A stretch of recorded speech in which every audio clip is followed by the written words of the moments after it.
It's been a roller coaster of a ride for me today.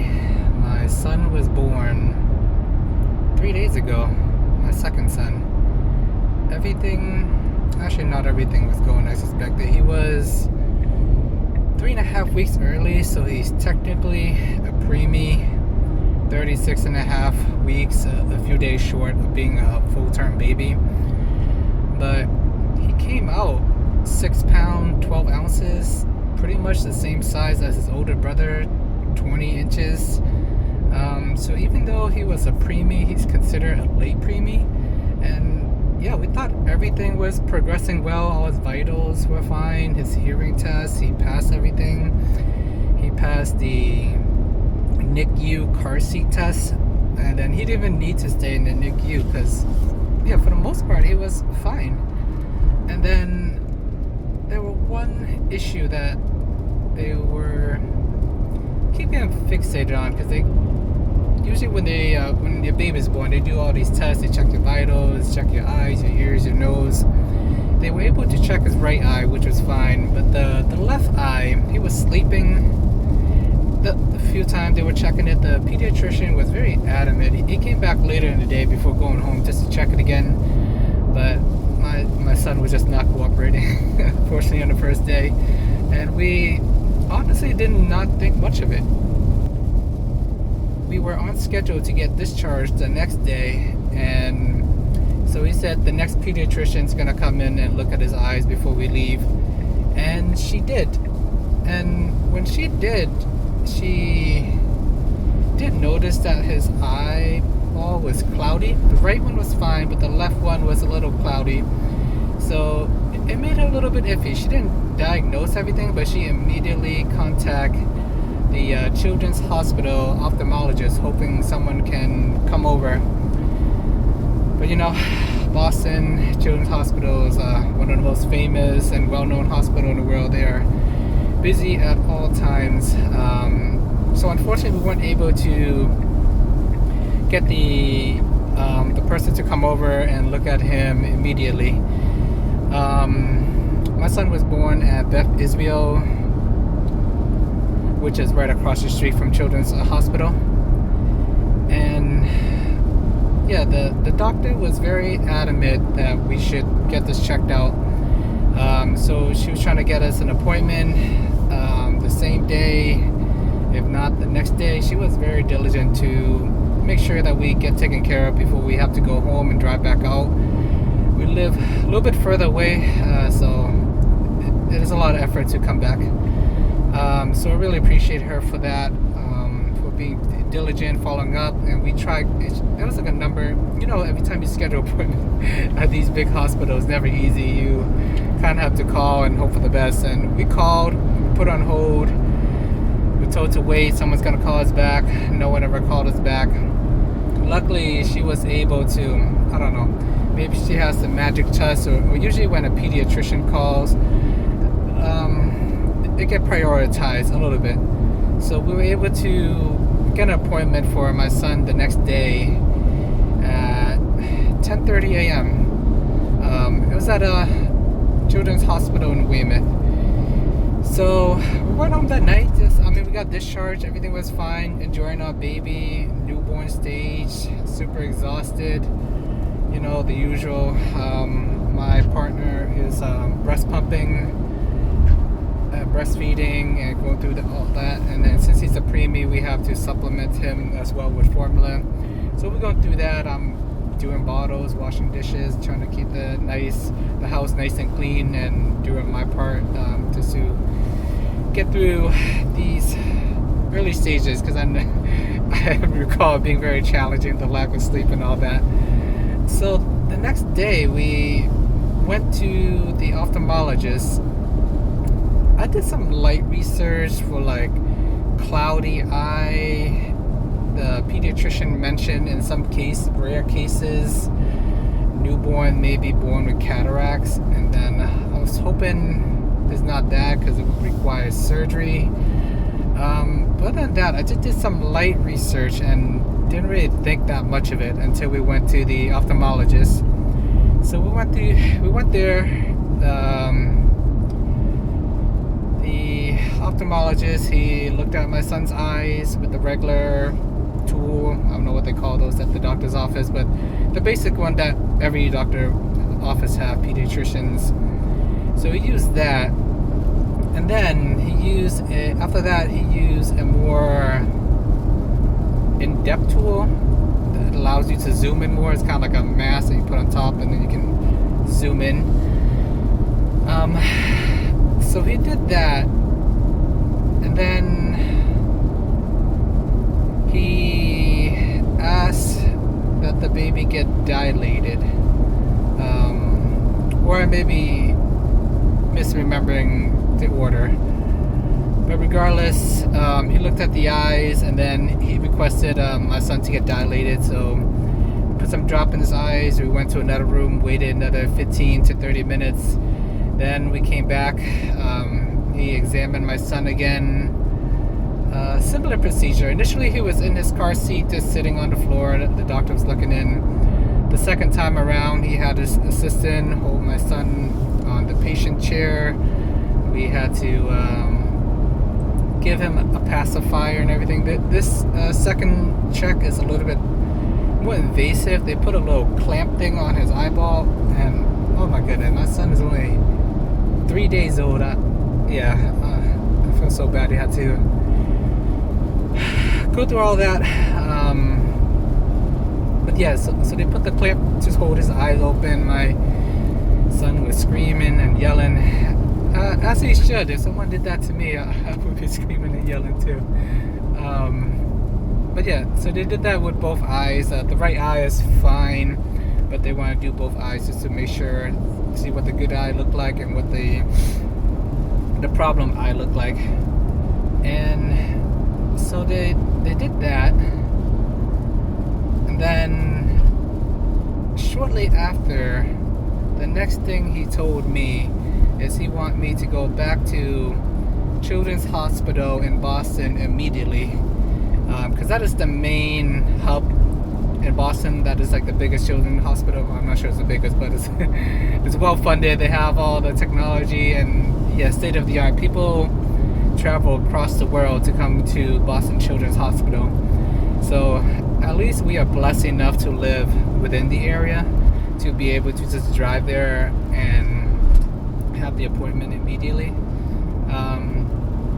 And what the ophthalmologist told us is they think it is a very serious condition, and they want to rule out a potential tumor. And when I heard that, my heart just dropped.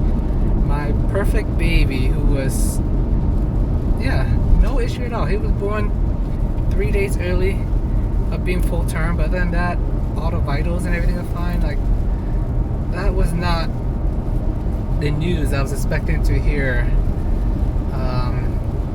3 days after he was born. And after hearing that, I started to zone out a little bit. He mentioned could be potential tumor, or it could be Coast disease and eyeball detachment. I don't know. I was hearing a lot of words, but the only thing I heard was tumor and cancer. Like, is my son gonna survive? So that was my first question that I asked him. And then he did mention it is. He said the technology is up to the point where he actually said 100% survival rate, which I was shocked to hear. I don't think anything in life is ever 100%. I did a quick Google afterwards. I think it's about 95%, which is a pretty good chance, but it's not 100. And then,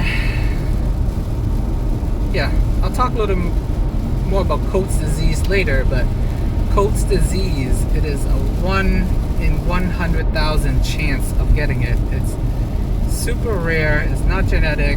It's basically equivalent to being struck by lightning. So it's possible, but it's not impossible. And 1 out of 100,000, that is like 0.00001%.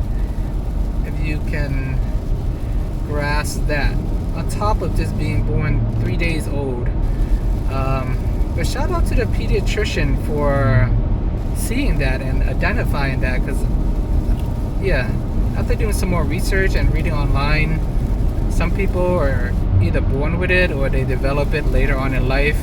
In most cases, they aren't identified till around 6 years old to the teenage years. So I don't know. I just did some more digging, and I don't know, Google may not be the best place to be digging around and doing some research, but it's super rare. And I don't know, I think even in the youngest case, like so far I only heard of maybe 3 years old, but I'm not sure my son's like breaking any record here with being like the youngest baby 3 days old, or basically diagnosed at birth. I don't know. It was a lot to take in. But yeah, so my heart dropped, and I tried my best to hold it in. Like, I'm normally not a guy that cry, but I almost, I almost burst into tears. I was trying so hard to keep it in, but at the same time trying to stay composed as well and ask the right questions and be there for my partner and make sure everything's okay. We were told to basically go to the Children's Hospital in Boston immediately. We were at the Children's Hospital in Weymouth.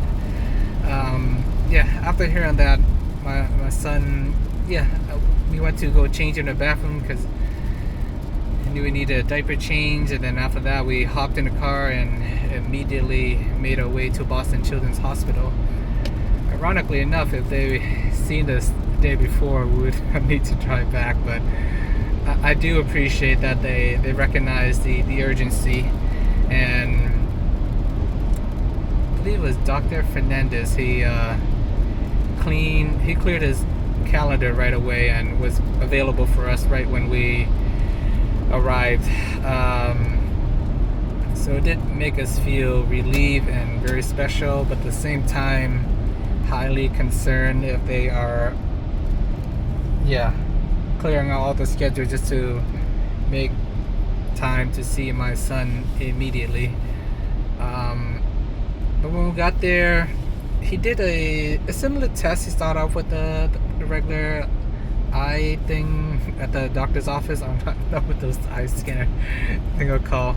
And then after that, he had a more specialized camera tool. It's like you put it over the eyelids and it can scan the inside of it. So it's like a mini x-ray for your eye. I've never seen one of that before. But he did that, and then he was giving me a little bit of anxiety as well. First thing he said was like, oh, from this view I don't think it is cancerous or it's a tumor. Like, it doesn't have all the physical traits. I was like, okay, that's good news, I guess. And then he switched to another view. He said, oh, but this one, it could potentially be a tumor. I was like, okay, my guy, just don't tell me anything until it's officially diagnosed. But he was, in live time, just telling me everything that he's seeing, what he thinks, his medical opinion. And then the third test he did is this time they also still had to do the clamp thing with the eye again. I felt bad for my son. His eye a little bruised from that little metal clamp on his eye, but it had to be done. He was screaming and yelling. We're typically not pacifier parents. We didn't use a pacifier with our first son. I mean, we did here and there, but we weaned him off pretty quickly. We're not against it or anything like that. But in this case, we did give him the pacifier just so he can at least be calm going through this pretty invasive exam for a young kiddo.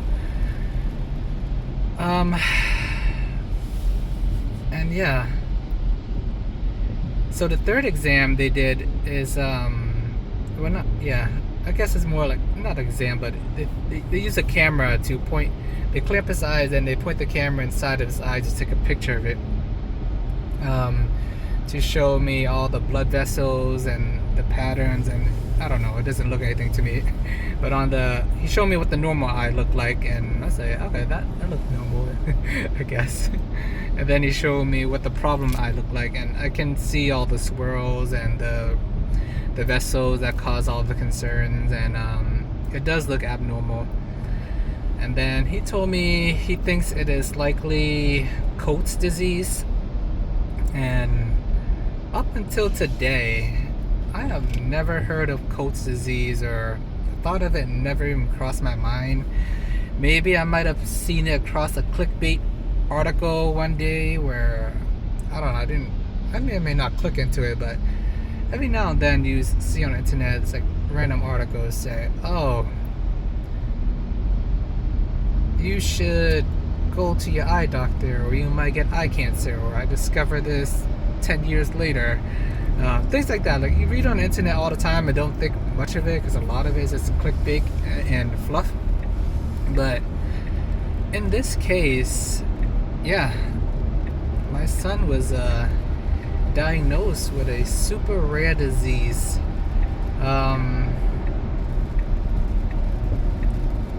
Yeah, the doctor actually did not even say that or point it out. My partner actually pointed out. Maybe he don't want to scare us more than we already are.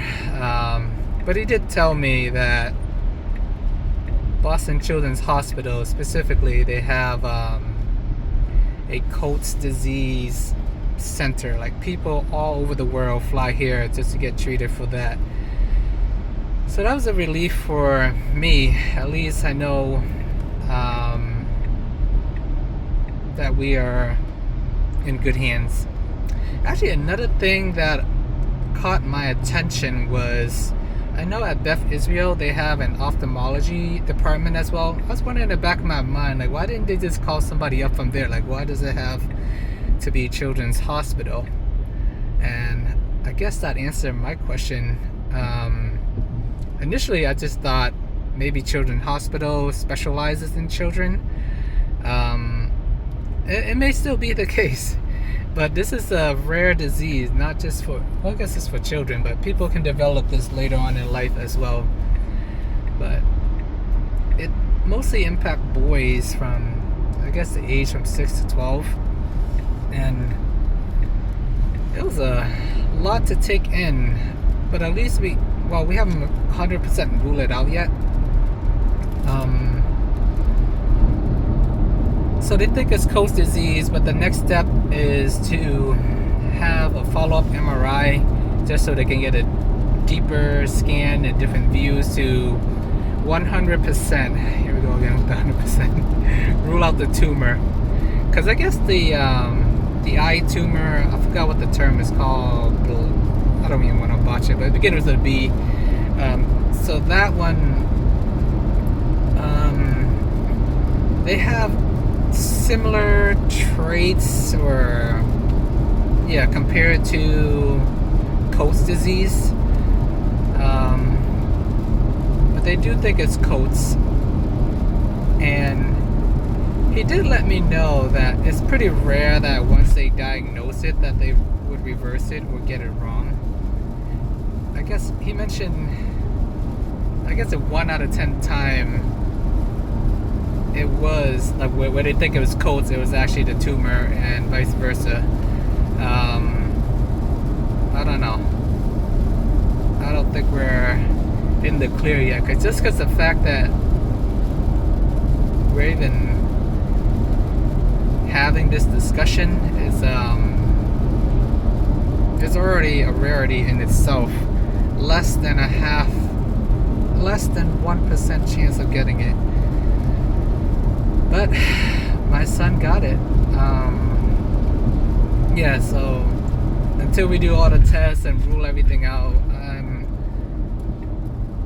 we'll see how it goes. But for now, just because the fact that they discharged us though is I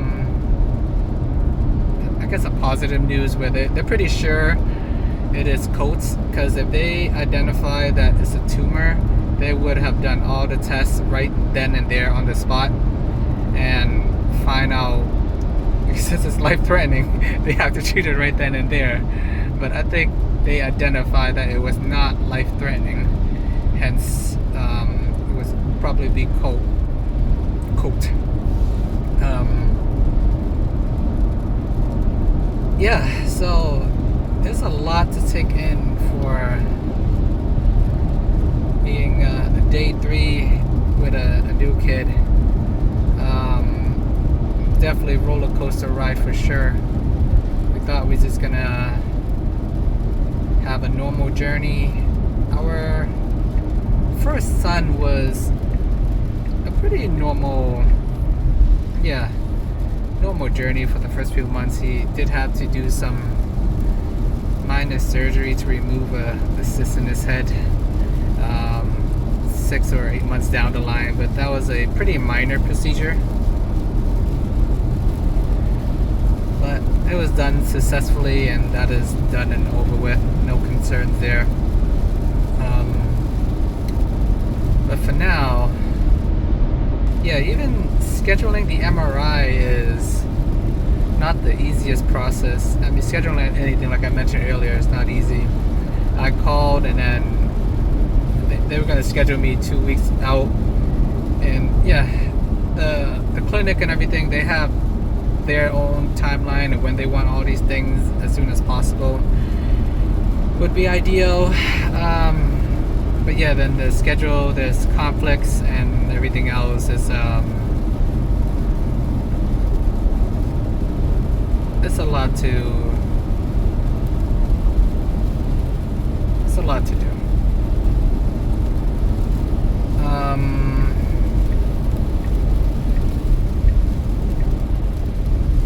But so they were helpful enough to at least bring me down to the area where the MRI is and try to book the appointment there. They didn't think they were gonna book it there because every department, they got their own protocol. But at least I know where it is next time I have to go back. But I think that's the area where you actually go to do the MRI, but they actually do not do the booking there itself. I try to play my son possibly had tumor card, but unfortunately they don't do it there. So I called and tried to get the appointment. Initially they were going to schedule me 2 weeks out. I played the tumor card again, as I should. They were able to find me an appointment a week out, or a week and change. So, today is Wednesday. It'll be next Friday. I did ask, and then after we made that, I called them back and I asked to be on a wait list. If anything else opened up sooner, I'll just take whatever early isn't available. I'll go right away. So they did add me to the wait list, and then they said that I should call back or whatever. I plan to call back daily between now and next Friday to see when's the earliest they can get him in. If anything open up, I'll be that annoying dad, but I'll do whatever I can for my son. It's been a roller coaster of a ride for sure, and just going through the 5 stages of grief. I was using Google Gemini to do all the research, understand everything, and I guess with Coates, he's basically his left eye, he's not gonna be able to see his whole life, so he's already practically lost an eye. Like, it'll be blurry. They can do procedure and try to fix it, and he might have like a lazy eye as well too, so it's I don't know, it's a lot to take in. But luckily, if all goes well, they can at least fix the eye so that it tracks properly, it looks okay cosmetically, so people don't look at him funny. That's my concern. I just don't want him to be treated differently. But I'm at my destination, but I did want to record this just to at least document it, and I'll keep you guys updated on the journey.